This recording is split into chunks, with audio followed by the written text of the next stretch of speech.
Hi friends, welcome to my channel Joy FIRE. FIRE is an acronym for Financial Independence and Retire Early. Goal is to save and invest aggressively so you can retire sometime in your 30s or 40s. FIRE as a concept has become very popular in the Western world. My channel's objective is to share my FIRE journey and contextualize this concept from an Indian perspective. More and more people are planning for an early retirement, so they can enjoy life, outside their office cubicles, outside the drudgery of 9-to-5 rat race. What is the point in retiring at 60 when you might not have the energy or health condition to enjoy? The idea of FIRE is still new in India, and not many are able to grasp the concept. But it is something that many millennials are attracted to, for various reasons. People have realized that real luxury is freedom to spend time with family and loved one and choose not to be part of the stress of the 9-by-5 rat race. FIRE as a concept comprises two parts, one is financial independence and other is retiring early. Retiring early is secondary and absolutely up to personal choice. However, financial independence is important for everyone. In today's session we will cover the meaning of financial independence, why is it important, and then I will share my perspective on how to proceed on this journey. I have also embedded a few financial simulators on financial planning. Financial independence is that status in life where you don't need to depend on salary to meet your financial needs. To achieve this status you need to ensure that you have enough financial foundation and passive income sources to fund your financial needs. Here I will discuss two types of income sources. Active income source are those where you trade your time to earn money. Example, running a small business or salary, etc. Passive income sources are those where you earn without having to trade your time. Example, royalty income, say you have published a book/blog, interest income, capital appreciation from equity, dividend income, rental income, etc. Financial independence can be achieved when your passive income can take care of your expenses so that you can focus on your passion, hobbies without having to be worried about your financial obligations.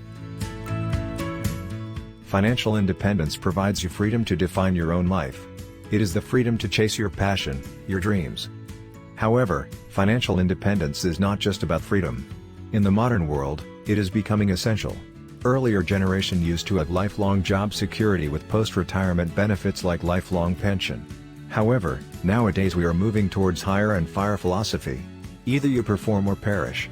Also, technology is ever evolving, which is leading to skill redundancies. On one hand, life expectancy is increasing, while the productive earning period of a person's life is going down considerably. The new norm is retire by the age of 50 and live up to the age of 90. You need enough savings for a comfortable and dignified post-retirement phase. It is also seen that a person who is financially secure works more efficiently, grows faster and excels in career and lives happier and stress-free, because then the motivation to work doesn't come from a sense of necessity but by choice. Journey towards financial independence broadly goes through 4 phases. You typically start of your work life in your 20s, and during this phase it is all about enjoying the materialistic pleasure, new bike, branded clothes, eating out at top restaurant. This is the phase when materialistic gratification is the key focus and you work hard to earn more and more, to fund your materialistic needs. In many cases this phase goes on a very long time. In some cases people are never able to come out of this phase as they get sucked into the vortex of materialistic pleasure, leading to debt trap and hence the constant need to work harder and earn more to fund ever-increasing spend and debt. At a certain point in your life, some people achieve the financial independence aha moment wherein they realize the futility of materialistic gratification and need for financial discipline. This is the phase when they start reviewing spend pattern and financial behavior. The aha moment triggers the path to financial independence. However, this is not an easy journey, especially in this day and age of social media, peer pressure for materialistic gratifications like foreign vacation, changing gadget every year, buying expensive cars every 3 to 4 years, etc. Financial discipline will sometimes create a feeling of materialistic deprivations, but the focus should be on the end goal, that is financial independence. This is the phase when you have the flexibility to leave job, if you want to, and follow your passions, while your peers would be still trudging along in their 80 hours work week. You don't need to stress about loan repayment or planning for kids' education expenses or kids' marriage. You are all sorted. So now next question is, how do I start the financial independence journey? Following are the key to-dos. Number 1. Financial planning, budgeting and discipline. You need to ensure that you save minimum 20% of your income. In my journey I have been saving 50% of my earning. Trick here is to avoid getting into the trap of instant gratification. I am not asking you to do penny pinching, but you should definitely question any big ticket spend. For example, do you really need to change your mobile every year? Remember, financial independence is not just a function of how much you earn but also a function of how much you save and how well you invest. Number 2. Avoid loan. Today anything can be bought on loan.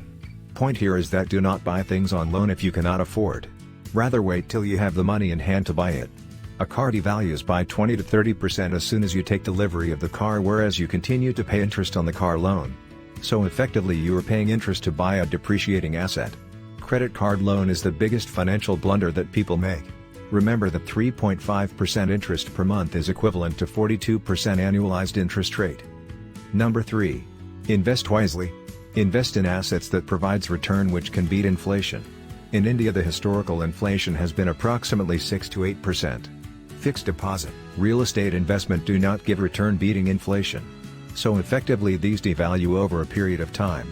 Historically Indian stock market has given return of 12 to 14%, and hence this is one asset class where we need to have exposure to enable our corpus to grow. Number 4. Increase your income by developing multiple income streams. In this digital world, potentials are huge. You can look at options like weekend gigs on crowdsourcing platforms, vlogging, tutoring, automated swing trading. Key here is to focus on learning and managing time effectively instead of wasting time on social media or other such unproductive activities. Now that you have understood the importance of financial discipline and saving, we have to ensure that savings are invested well. First, you need to create an emergency corpus covering at least 6 months' expense. This corpus is not meant to be touched unless there is emergency like family health crisis, loss of job, etc. This should not be used for discretionary expenses like vacation or shopping, nor should this be used for expenses like down payment for real estate. Next, you should invest money to buy health and term insurance.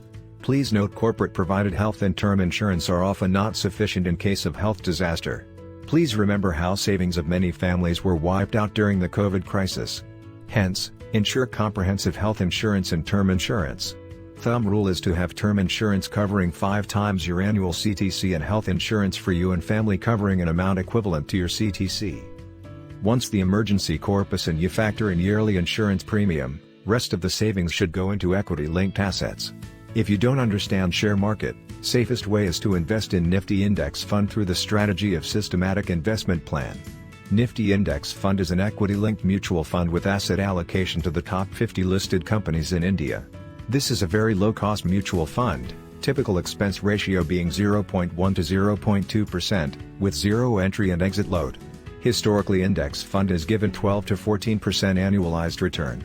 Unfortunately, whenever I talk about equity investing, people say it is volatile and that they are afraid of market crashes. Please note that people always talk about market crash, but no one talks about how much time it takes for share market to recover from market crash. After the 2008 market crash, it took just 14 months to not only recover from the crash but also touch new lifetime high. After the 2020 market crash, it took just 8 months to recover and touch new lifetime high. Key here is to remain invested despite the ups and downs. Always remember, historically share market has always followed upward trajectory. Market crash is temporary while upward journey is permanent. Remember that the richest people in the world are all business owners, and by being a share owner you are buying a piece of that wealth. We will now do a few financial scenario simulation on how disciplined investment can generate an enormous corpus for financial independence. Let us take scenario 1. Say you have a net take-home salary of ₹1 lakh per month when you start the investment journey. You save 20% of your net take-home and invest 30% of saving in a bank recurring deposit and 70% in index fund. We assume recurring deposit generating 5% interest and index fund generating 12% return. At the end of 20 years, you will generate a whopping corpus of ₹2.4 crores. Now let us consider a scenario wherein you say you are able to increase your saving to 30%, which actually translates to cutting expense by ₹10,000. The corpus in 20 years will increase to ₹3.6 crores. So effectively 10% expense reduction increases your net worth by 50%. That's the power of compounding. Let us now take a scenario wherein you learn more about share market and you are able to increase the return from 12% to 15%. The corpus value in 20 years will now increase to whopping 4.6 crore. Many will say you cannot generate 15% return consistently. For your information, My portfolio has been generating 21% annualized return for the last 10 years. Strategy is simple: invest in market leaders. Invest in companies with low debt and have business moat. Now that we have covered investment and savings strategies, we will now discuss typical investment mistakes that we do which delays our financial independence journey. Number 1. Real estate investment. We have to first clear out the misconception that real estate for a residence is not an investment. It's a basic need. Purchasing additional residential and commercial real estate is construed as investment. However, real estate as an investment is no longer a very attractive form of investment because the current price appreciation of real estate in India is about 3 to 5% per annum. In case property is purchased with a home loan of 7 to 8%, then the effective or real return is negative. Average rental yield in most Indian cities is barely about 3 to 3.5%. Real estate price is also not expected to appreciate fast in future because the real estate value to per capita GDP is already very high in India and has already reached a stage wherein it is no longer affordable. On top of that, big ticket size of real estate investment makes it a liquid investment. So effectively this investment is of no use to the investor in case of emergency. Financial assets like fixed deposit, equity are liquid assets. There is transparency of price and can be easily monetized during emergencies. Number 2. Insurance as investment asset. Often insurance companies sell insurance as an investment asset called unit-linked insurance plans or ULIP. These products are meant to provide insurance coverage and at the same time provide return. Unfortunately, they provide neither.